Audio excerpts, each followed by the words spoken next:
Ele é neto do grande autor pernambucano, recifense, Gilberto Freire.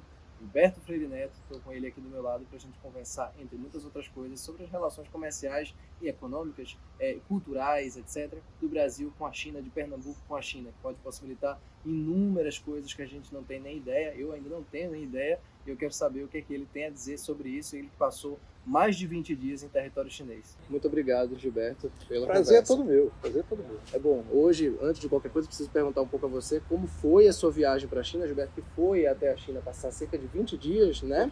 Um pouquinho mais de 20 dias, basicamente a convite, né, do Ministério do Comércio da China. Exatamente. Então, como é que foi esse período lá? Como é que quando você chegou até os 20 dias que você passou até a volta?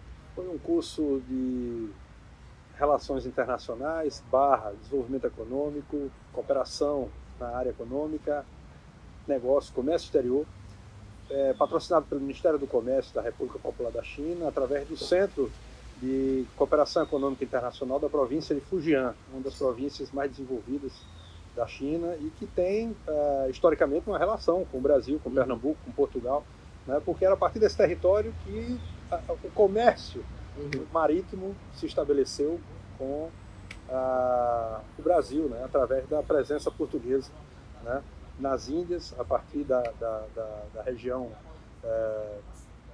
que foi domínio português durante muito tempo, a região de Goa, e que teve essa rota marítima estabelecida um pouco antes da descoberta do Brasil. Então, a gente usufrui muito dessa cultura comercial indiana/chinesa, porque a partir dela a gente se tornou o primeiro porto das Américas, parte, né, dessa Rota da Seda, né? E agora a gente está vivendo a nova Rota da Seda, uma nova estratégia de desenvolvimento, e diga-se de passagem, a Rota da Seda é uma rota de 1.500 anos, 1.600 anos de duração, né? E que até a queda de Constantinopla, basicamente, né, tinha os caminhos europeus e o norte da África muito bem estabelecidos, né? E a partir da queda de Constantinopla e o interesse português de chegar às Índias para restabelecer comercialmente essa frente, coloca, incidentalmente ou não, Pernambuco como parte desse caminho marítimo. E isso traz para a gente algumas indicações na nossa cultura que são influências, claro, asiáticas, né, árabes, acima de tudo, né, chinesas, orientais de maneira geral. Sim, e interessante, na verdade, voltando um pouco para você aqui, para a Fundação, o Gilberto Freire, né, que aqui da Fundação Gilberto Freire, que existe desde os anos 80, desde 1987. Gilberto tinha uma relação com o Oriente, inclusive do ponto de vista de valores, né? Ele viajou, ele tem esse conhecimento e trouxe muito disso para a vida dele. Então eu queria que você falasse um pouquinho também sobre isso, sobre o livro também, o China Tropical. Pois é, tem duas frentes assim que eu acho que são muito curiosas. O Casagrande Senzala, obviamente, que completa nesse ano 90 anos, ele trata dos orientalismos, né? Da influência oriental na cultura brasileira, na cultura nordestina, e tem a ver com esse impacto, né, dessa rota marítima, rota da seda marítima que Portugal estabelece e coloca Pernambuco como protagonista em alguma escala. E outros livros de Gilberto que tratam de forma objetiva com isso. Ele tem um livro dos anos 50 chamado Aventura e Rotina, que ele faz um périplo, um passeio pela costa africana e vai até Goa, né, e que ele traduz um pouco desses impactos, né, dessa cultura árabe, né, africana, indiana, chinesa, japonesa, né, que eram portos portugueses no Oriente mais distante, e a cultura brasileira, a cultura pernambucana. Né? Nós temos muito desse legado. Aqui na frente da Fundação Gilberto Freire, nós temos um leãozinho, pouco a gente faz essa referência aqui, mas o leão é um símbolo de bons frutos, de uma boa sorte, e a maioria dos prédios chineses tem 2 leões, um de um lado e outro do outro da sua entrada, exatamente para traduzir isso, o desejo de bons negócios, de boa sorte a quem entra naquele prédio, de proteção. E a Casa de Gilberto Freire tem um pouco isso, né? Sem falar de outras tantas referências que a gente tem aqui, né? E aqui na nossa área verde, que circunda a Fundação Gilberto Freire, você tem inúmeras referências, né? da jaca, a jaqueira, né? Você tem aqui a própria mangueira, a cana-de-açúcar, nosso ouro branco, né? Todos de origem oriental mais distante. Sim. A China tem o destilado mais antigo do mundo, o baiju, feito a partir de sorgo, arroz, né? A gente tem a cana-de-açúcar que produz uma das melhores aguardentes do mundo, né? A nossa cachaça, né? Tudo isso são orientalismos. Né? E Gilberto, você, a família, tem uma relação muito forte com a questão gastronômica. Exatamente. Né? E a China, e especialmente o que o Gilberto teve de conhecimento, que você também teve nesses 20 dias, eu queria saber também o que é que houve de troca gastronômica, como é que foi essa troca? Muito forte. Você tem temperos fortíssimos na China, né? Mais fortes inclusive do que aqui no próprio Brasil.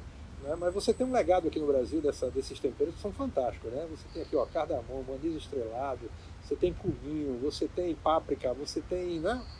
Cravo, canela, né? Tudo dentro do nosso cotidiano aqui, e são referências gastronômicas que estão dentro dos nossos ciclos culturais mais fortes. Se você pegar um pé de moleque, difícil a gente entender no pé de moleque o que é brasileiríssimo, né? Fora a mandioca que a gente utiliza ali, que é nossa, todo o resto é estrangeiro. Né? Você só usa a castanha de caju, diferentemente de um amendoim que tem origem asiática. Mas fora isso, tudo é de fora. Né? E a gente vai se apropriando disso de uma maneira que a gente acha que é brasileiríssimo. Né? E acho que o bom de ser brasileiro é isso, é a gente se apropriar de tudo que vem bater aqui nessas terras e fazer coisas tão boas e tão gostosas quanto nos países originários. Né? Isso faz com que essa conversa fique até mais fácil, né? Muito mais fácil. Você veja, nós tivemos a oportunidade de conviver, e a gente está falando agora de negócios. Sim. O cotidiano dos negócios na China, ele perpassa pela criação de uma certa confiança. Não é diferente da forma de confiança que os senhores de engenho utilizavam para fazer negócios em suas terras. Tinha sempre uma mesa farta à disposição de um convidado que comprava ou vendia determinado produto na base da confiança. Né?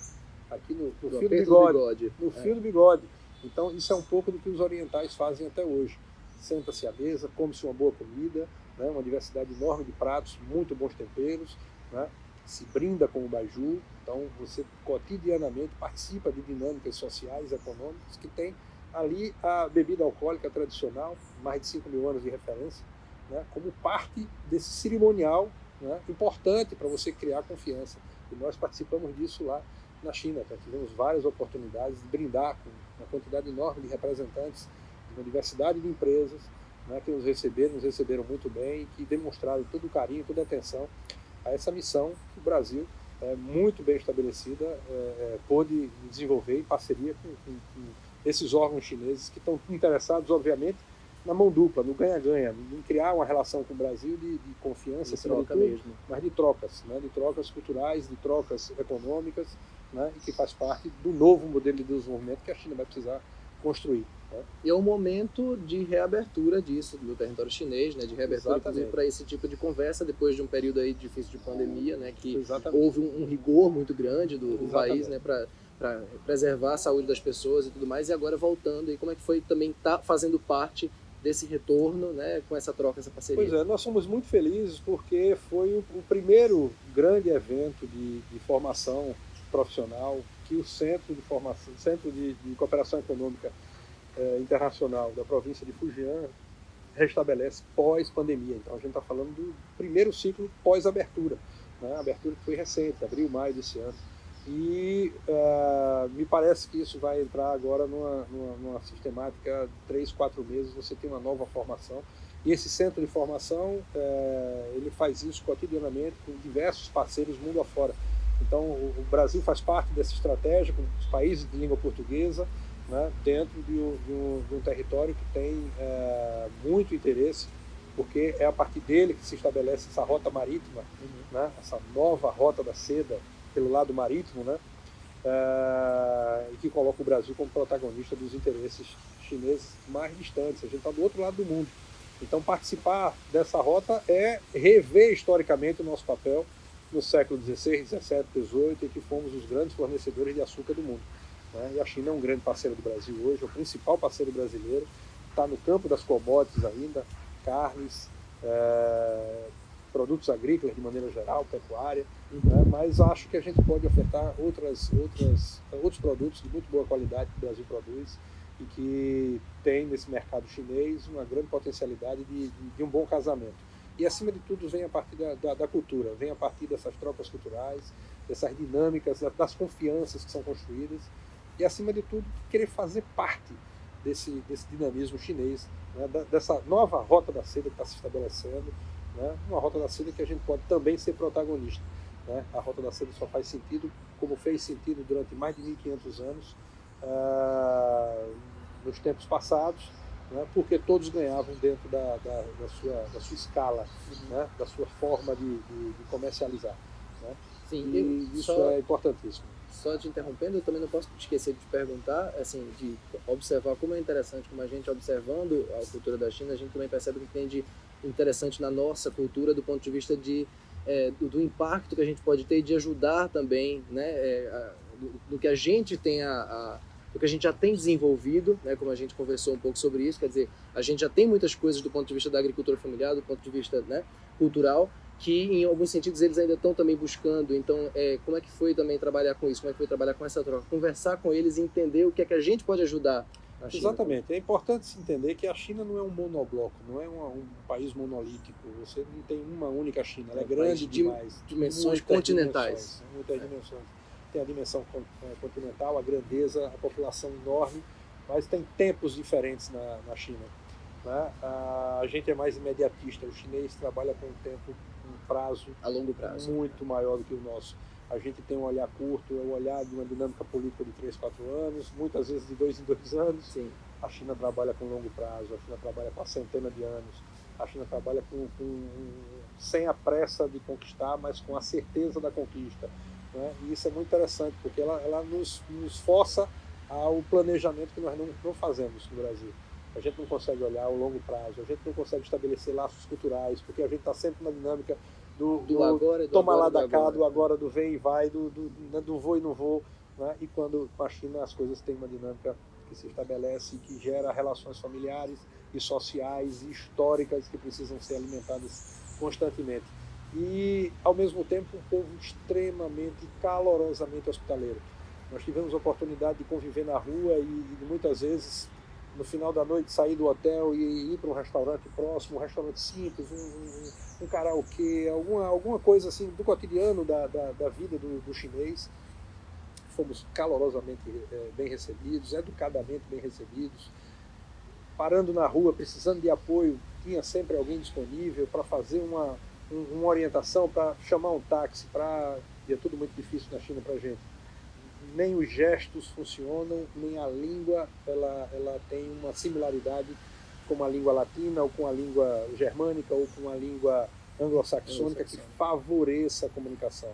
Então a gente vive à base de um tradutor digital, um sistema de comunicação que tem suas limitações, e a gente tem ao mesmo tempo do chinês uma forma calorosa de nos receber, de olhar para a gente como exótico e de tirar uma foto com a gente, de colocar nas suas redes sociais esse exotismo, né? E ao mesmo tempo receber bem a gente, levar a gente para comer num bom restaurante. Né? Quer dizer, é isso que vai quebrando a barreira da língua ao longo do tempo. E essa distância que a gente tem da China, ela passa a ser mais fácil, mais palatável da gente entender o que é o chinês e o que é que ele está interessado. E muitas vezes derrubar os preconceitos que a gente tem pelo desfavorecimento, né, da informação que nos chega. Muitas vezes a informação que nos chega ela é muito deturpada, né, por quaisquer que sejam as razões, e a gente não tem acesso a esse cotidiano chinês que é e a essa diversidade, a grandeza da China e aos problemas da China que estão também nos tempos dela. Né? Tem problemas em províncias chinesas que são muito parecidas com os problemas que nós temos no Nordeste brasileiro. Então há muito interesse dos chineses e dos nordestinos em criar soluções que sirvam aqui e sirvam lá da mesma maneira. Miniaturização de equipamentos e implementos agrícolas. Faz sentido para a gente. Nós temos aqui o latifúndio nordestino basicamente é da cana-de-açúcar. O resto é minifúndio. E minifúndio precisa de implementos menores, mais simples, mais baratos, mais acessíveis, tecnologicamente mais avançados, muitas vezes, mas de fácil acesso para aquisições, para que o pequeno produtor possa ter acesso. É verdade também na China isso. Então eles precisam ter escalas de desenvolvimento que façam sentido para eles, para nós, que eles comercializem e desenvolvam junto conosco tecnologia para ser aplicada dentro dessa dinâmica moderna da agricultura familiar, por exemplo. E isso me parece que está muito bem encaminhado. Existem boas relações construídas nesse aspecto.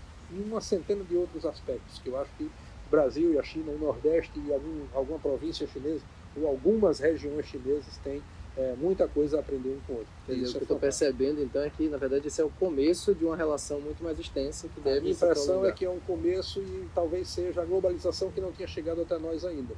A negociação com a China sempre foi uma negociação muito distante de grandes players, né, de grandes traders, e não do pequeno empresário, não do médio empresário, né, que pode ter acesso a uma dinâmica econômica que é pujante, gigantesca. A gente está falando de 1 bilhão de pessoas, uma escala nunca vista no Brasil, são 5 vezes a população brasileira. E a gente já é uma população imensa. A gente já é uma população grande, imensa, e às vezes a gente se satisfaz com o tamanho da nossa população, né? E ao mesmo tempo a China precisa de um representante do outro lado do mundo para aquilo que ela imagina ser possível comercializar na nossa região de influência, né? E consumir produtos de qualidade dentro daquilo que a gente é competente, do que a gente produz com pé nas costas, com muita qualidade há mais de 500 anos. Então tem muito espaço para Pernambuco, para o Nordeste brasileiro, para o Brasil de maneira geral, para ofertar para a China e comprar da China. Então eu acho que é uma relação que pode muito melhorar e evoluir, né, tudo aquilo que eu vi, pelo que eu vivi e pelo que eu entendi da sociedade chinesa. E o que eu acho brilhante ainda, para a gente completar essa conversa, é como a gente está falando de Pernambuco e fugindo um pouco do eixo sudeste, do ponto de vista dessas relações comerciais, que é o que geralmente acontece e que tem sua força, mas é uma demonstração do potencial que a gente, enquanto Estado, a gente, enquanto região Nordeste, também tem, tanto economicamente, culturalmente, com o mundo e com a China. Exatamente. Você fez uma pergunta em relação ao China Tropical, que é um livro escrito por, na verdade, é um recorte de um livro editado por Edson Nery da Fonseca a partir das obras de Gilberto Freire, que tratam dos orientalismos, né?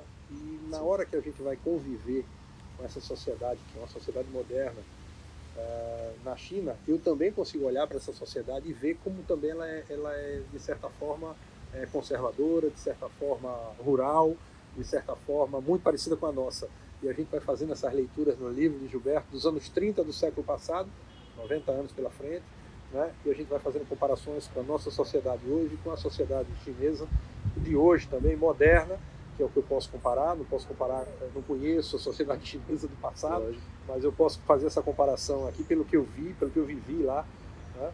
E a minha impressão é que a gente tem ou muito mais coisas a serem descobertas que fazem sentido, que são parecidas, que são, eu digo, até iguais em alguma escala, e que faz com que essa relação ela possa ser construída. A barreira da língua é só uma barreira, né? A gente mais cedo ou mais tarde vai se livrar dela, seja por uso da tecnologia, seja pelo aprendizado ou do português por eles, ou do mandarim por nós. Mas acima de tudo a gente tem um dinamismo bem estabelecido, que começa com a presença portuguesa naquela região, né? E que evolui hoje, como o Brasil está como o maior parceiro comercial da China, acho que aqui na América Latina. Então é uma parceria que, como a gente vê, só tende a crescer, só tende a aumentar e tende a tornar o Brasil, crescer o protagonismo, né, do Brasil, do estado de Pernambuco. E eu acho que uma relação como essa, como a gente tem falado, é só o começo, né? Então eu queria muito agradecer essa conversa, Gilberto, e agradecer a recepção aqui na Fundação mais uma vez. O prazer é todo meu, a Fundação está sempre aberta a vocês, né, e a todos os visitantes que querem entender um pouquinho mais dessas relações Brasil-China. Vocês vão ver uma série de orientalismos aqui dentro, serão muitíssimo bem-vindos.